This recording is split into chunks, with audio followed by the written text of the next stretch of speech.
Oh, we're back. Just got done saying that you were the one saying that. And welcome back to A Dose of Candor with Jay and Lee. Today, we're doing facts of life that aren't actually true. Right. Don't mind my hair, guys. It's a bit messy. So I haven't brushed mine or anything. This is freshly woken up. Right. Did you... Oh, I was going to say, did you have, like, the ones where I we... did put ours. Yes. Yeah. I said that? Yes. Yeah. Because they're facts of life that aren't actually facts. Like, they're not really true, but they're, like, facts people live by, like, that they thought are true, but they're really not. Okay. So the first one someone put is... Really? That's when you want to start moving?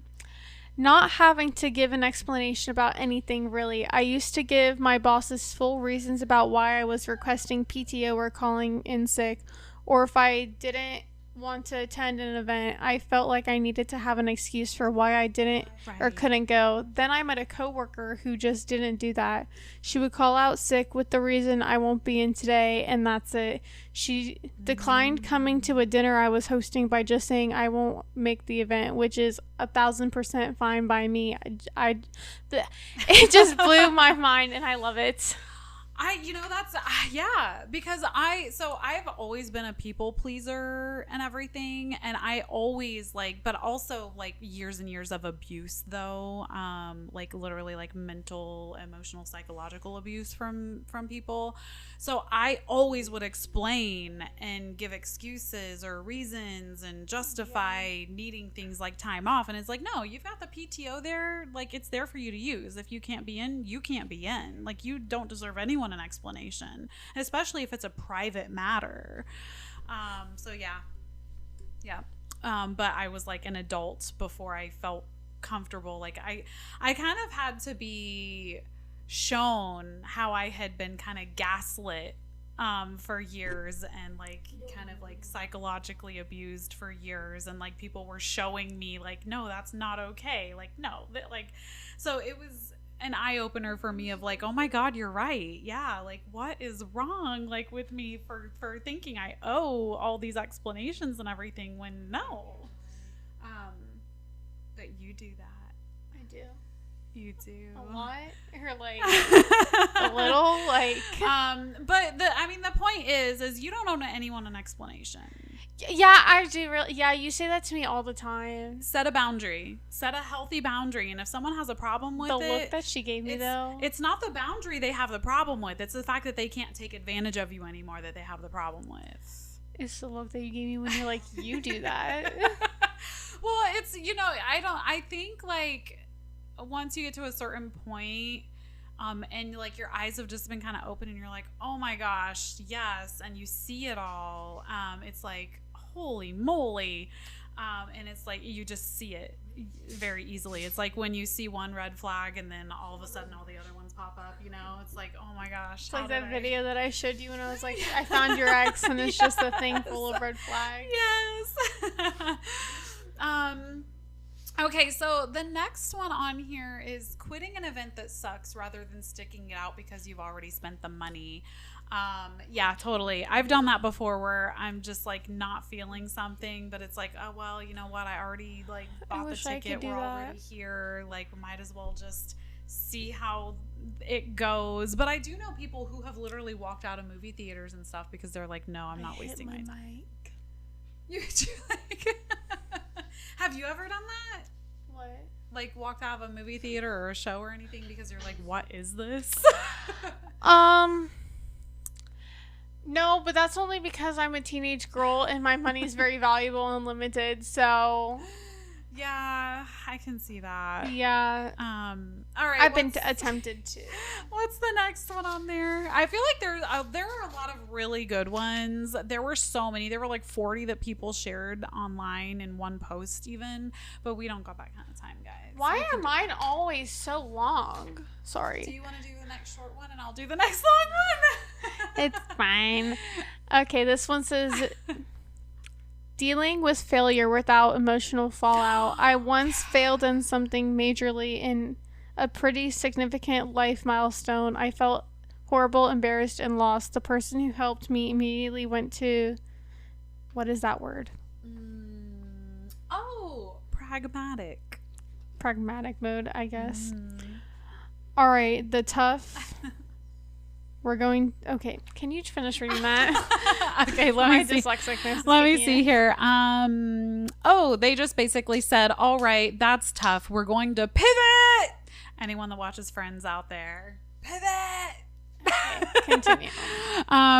Okay, so here are the options available to you. Here are resources for them. Let's talk about that direction that you want to go next. So this person's saying that they expected to be like yelled at and chastised or having to roil in some kind of shame and disappointment. But there was no pragmatic basis for that emotional fallout, and instead they just moved on. So they said that experience shifted their entire approach to emotional fallout during tough times on a very deep level, and it changed them for the better. Which yes, yeah. Like there's like a lot of toxic communication out there, and like people who will have a complete emotional breakdown on people if something doesn't go their way, and that's not healthy. It's okay. As a person who fails at everything in life, I promise you it will be the end of the world at some point. Well, I mean, even if you do disappoint someone or fail at something, it's really not the end of the world. And I don't know, I feel like if they're like a healthy person and they do care about you, they're gonna be like, okay, well, I mean, that sucks, but what can we do to make things better? Guys, I'm sorry, I keep trying to fix my mic and I can tell that it's messing with the sound. Oh, you're watching the sound waves. But yeah, I really liked that one. I'm like, that is so good for people to know that, like, look, if you have people yelling at you and chastising you, especially for things that aren't in your control, that's not healthy. You don't need them in your life. You don't have to put up with that. You can set healthy boundaries and demand respect and positive communication.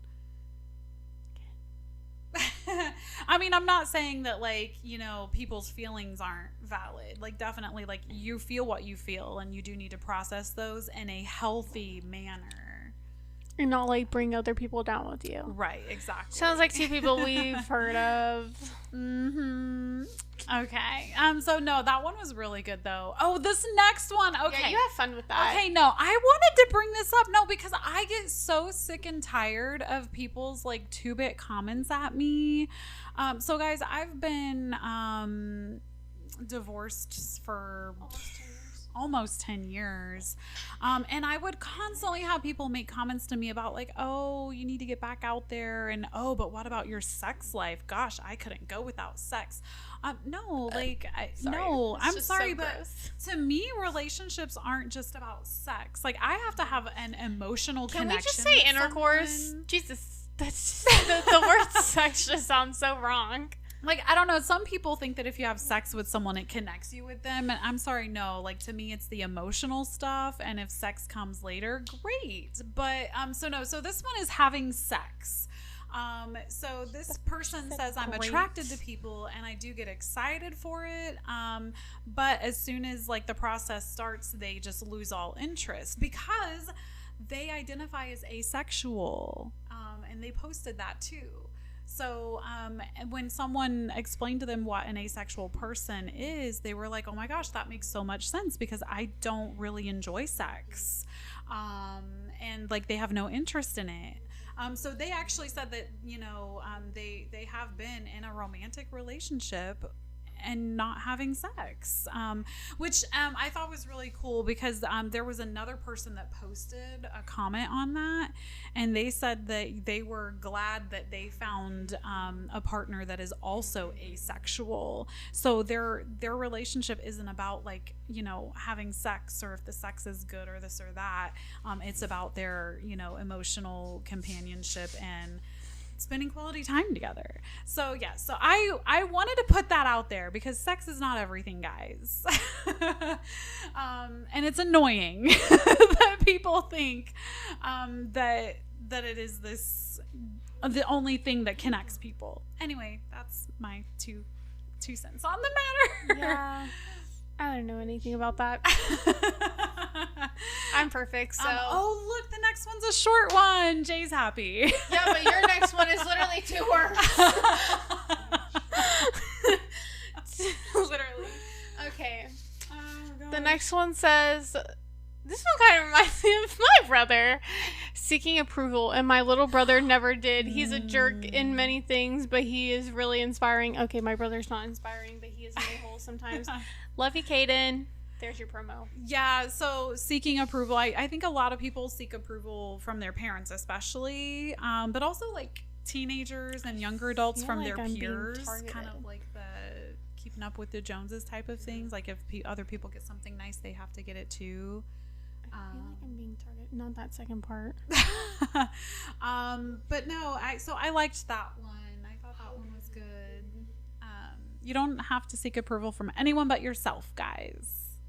Speak for yourself. The next one is loving your family.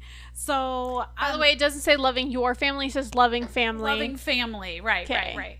So, loving family. Okay. And I think a lot of people are going to resonate with this because some of us just have toxic family members. And I have cut a few family members out of my life and even told them that they'll never even meet my kids or know my kids.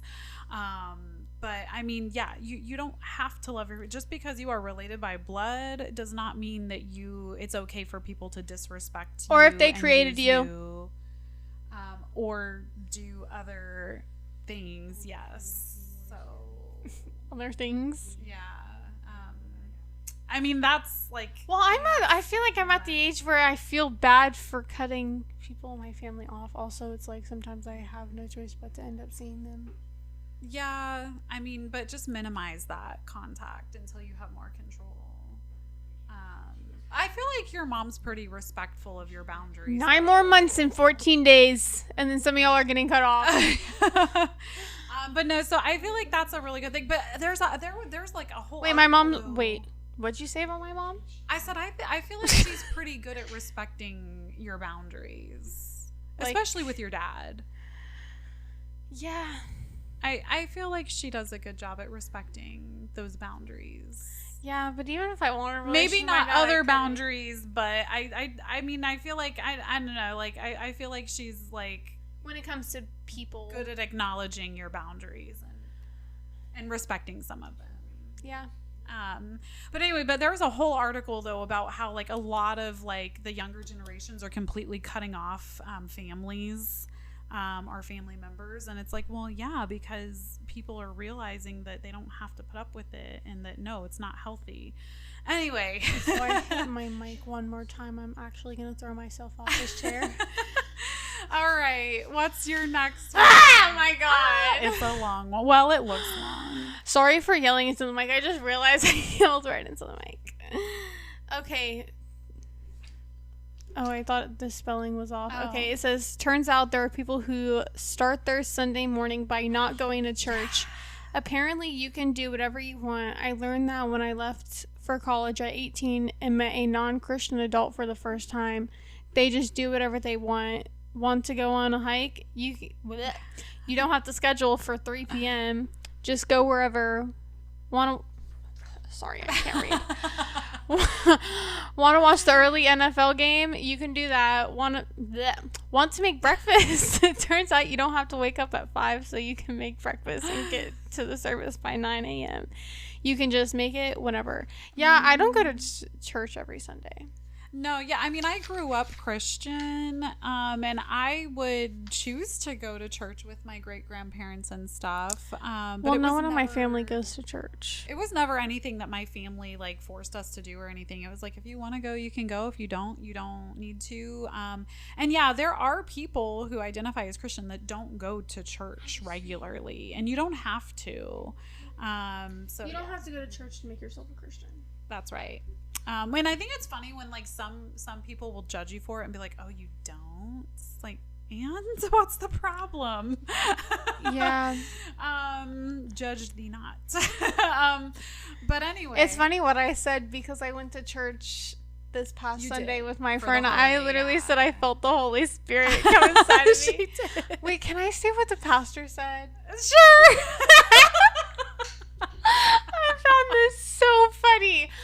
also like my perverted mind. Okay, if anybody's gonna take offense to this, just scroll past this. But I looked at my friend after he said this. He goes, "Let Jesus come inside of you."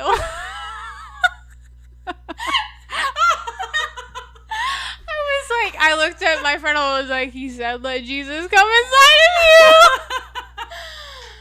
But the service was beautiful. But I just found that so funny. Let Jesus come inside of you. She's a teenager, guys. But okay. Yes. You do not have to live a certain way. You can do what you want when you want. All right. So, I like this one. Okay, because kind of going back to the whole like if I'm ever going to be in another relationship or anything again. So this person says, living with your spouse. After my uncle's children were old enough to leave his house, he remarried, but him and his new wife did not live together. He had his house and she has her apartment, and they see each other whenever they want, but they have their separate living environments. And yes, I have said that. Have I not said that? Yeah, you said if you were to ever in a million years get remarried again, you would want to live in separate houses. Oh, yeah. No. I like, I've just gotten used to, and I like having my things the way I have them and living the way I live. And I'm sorry, but I don't want a man coming in here and trying to change everything. Clock that. Yeah. I'm like, you know what? No. I had such a horrible first marriage experience that it's pretty much ruined, I think, a lot of things in that aspect for me, because I just was not respected at all. Or even appreciated. Yeah, I wasn't even appreciated for all that I gave. And so it's, I sent you a thing online. So it was this lady saying that basically I love myself and my peace and what I have created for myself so much that a man is not going to be competing with another man for my love or anything. They're going to be competing with myself. And so they're going to have to show that they bring more joy and happiness to my life than them not being in my life. But the way she said it, it was like just so succinct and perfect. And it's like, oh my gosh, yes, I would have to enjoy being around them more than being alone.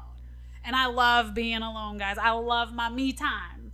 I sent it to you. Yes, it's on Facebook. Was this yesterday morning? It could have been yesterday morning. Yes, I know you said you didn't watch some of the things I sent you, but it could have been. She woke me up from my beauty sleep. But no, it's amazing. So yeah, so I agree. Yeah, just because everybody else or a lot of other people live with their spouses or significant others or whatever does not mean it is not a fact of life. You do not have to do it to live your life the way that's best for you. Oh, go ahead. Next. Anyways, let's see. Number 9. Yes. Are you sure not like 6 or 7? Not 6, 7. Okay. Sorry, guys. I feel like we have the mind of like a teenage boy sometimes. Okay. It says, there's a guy at my work who doesn't have a smartphone. He is in his 40s and just never wanted one. He has a dumb phone. But he just uses it for text and calling. There's nothing else on it. I wish I could do that. I feel like it would be more peaceful. Yeah, the basic necessities. Yeah. Yeah, my Pepe had a flip phone for the longest time. Yeah. The world is simpler. Actually, he still has his flip phone, but he also has like a regular phone because he does like Facebook and stuff. I know that like it's been said that more and more people are getting like the dumb phones to simplify their lives. I learned how to text on like a flip phone before I knew how to text on a regular iPhone. Smartphone.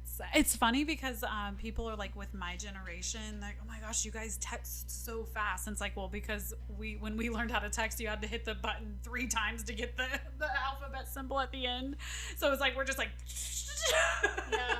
But sometimes that makes me so mad texting you because then I'm like in the middle of responding to your message and then I gotta wait to respond to that message. message too. Right. You're like, wait, I'm trying to respond to like the message you sent 5 messages ago. Well, also, me and my spelling and my wording things together don't go well together, so that takes me extra long.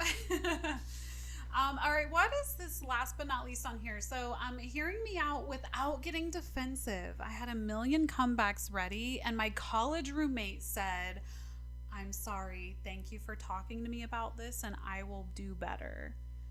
Isn't that great? Like they're so used to people getting defensive and arguing with them when they try to like talk to them about something important, and when they came across someone who actually like listened and reflected and apologized, they were like, whoa, I don't know what to do. That's how I felt with like, you. I was so used to people being so defensive talking to me, but you're not like that.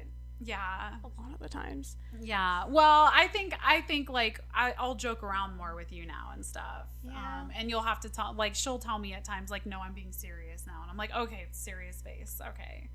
Yeah. Because we're kind of those people that you can't be in a serious situation and look at each other, because like we'll start laugh. Laughing and then be like, oh crap, it's not a like serious situation. Yeah, it's not like when we like intentionally laugh. Yeah, but not I'll intentionally. Just if we just like look at each other, we'll just start like, laughing. Don't look at me. You know you're gonna make me laugh. Like, but there's a lot of people I think that are like that with like best friends and everything. Yeah. Or family that they're really close to. It's like, no, you know you cannot, in a serious situation, you cannot look at certain people, or else you're gonna both start cracking up and then get in even more trouble. I feel like your cousin makes me laugh all the time. Yeah. She's so funny. But yeah, so because there was even one of our recent episodes where I was being serious and I was crashing out, but like Jay looked at me, and when I kind of saw her out of my peripheral vision, I started laughing, and I'm like, no, don't make me laugh. This is serious. I'm not. I had to brighten up the mood. She started crashing out. So anyway, so Jay and I both picked our own facts of life that we kind of thought were like, yeah, we've got to do this, but we realized, no, you don't. So what's yours? Okay, so can I explain? Relationship wise, she went that route, which one of our next episodes is going to be about relationship stuff, so it's perfect. Oh wait, are we bringing up that in the next episode? It's a good segue. Yeah. Okay. Oh yeah. This one. So wait, you want me to mention that in the next one, not this one? You can. Yeah. Okay. So the one I put is having a boyfriend, because I think I tell you this all the time. All of my friends are dating and like are talking to somebody, and I always felt so behind, like I need a boyfriend. Mm-hmm. And she's always like, I'm gonna die alone, and I'm like, no, you're not. You are like, this is when she was like 16 and saying this, and I'm like, you are 16, like. And then I'd be like, and then when she was turning 17, I was like, you are 16 going on 17. I'm so happy she can't say that anymore, but also it's very sad. It's so sad because I loved saying it. Yeah, but it's also so sad because now I'm going to be 18 instead of 17. I know. Which, aren't we doing an episode of like adulting? I feel like we should, yes. Of like, okay, you're going to be an adult. Here's a checklist. Yeah, she was literally trying to rush me in a store. But no, it's having a boyfriend. Yeah. You don't need to have a boyfriend. You do not. But I'm more scared because I don't want to die alone. Because I'm going to be out of high school in like 2.5 years. But anyways. Okay. So, and then mine was actually, this was something someone posted on the thing and I resonated with it, was having a big, expensive wedding. I hear about people who are like, oh, instead of having this huge wedding and paying for like 50 other people to have this nice dinner, we took that money and we went on a vacation to Europe, and that's how we spent our wedding money. And I'm like, you can do that? Oh my God, like that's amazing. Like kudos to you for you putting yourself and your significant other first and foremost, like, and got an amazing experience. I'm like, I wish I had the courage and confidence of a lot of these people. I'm like, oh, like, where have you been all my life? But yeah, so having a wedding, because honestly, like, I was never someone that dreamt of a wedding or anything. Like, I never really saw myself getting married. I was like, very career focused. So, but even when I did have a wedding, I didn't even really get to plan anything. Like, I did stuff, but then my ex-husband's parents took over, and it's like it was really his mom's wedding. It was more of like she regretted not doing things for her wedding, so she had to take control over yours.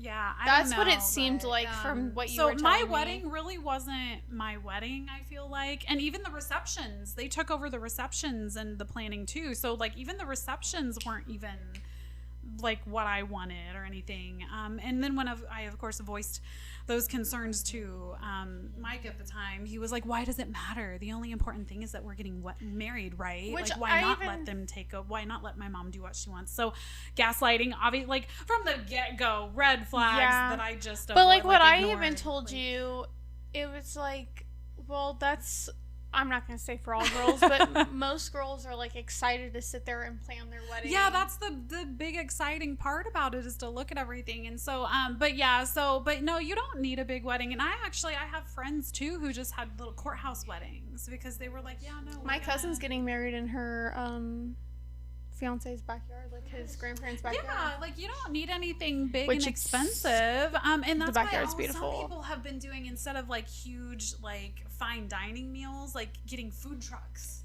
to come to their weddings. I'm like, that is so awesome. That's what I want to do. That is so cool. Like the things you find online. I'm telling you, I love you people. I don't think I would ever. I don't like many people.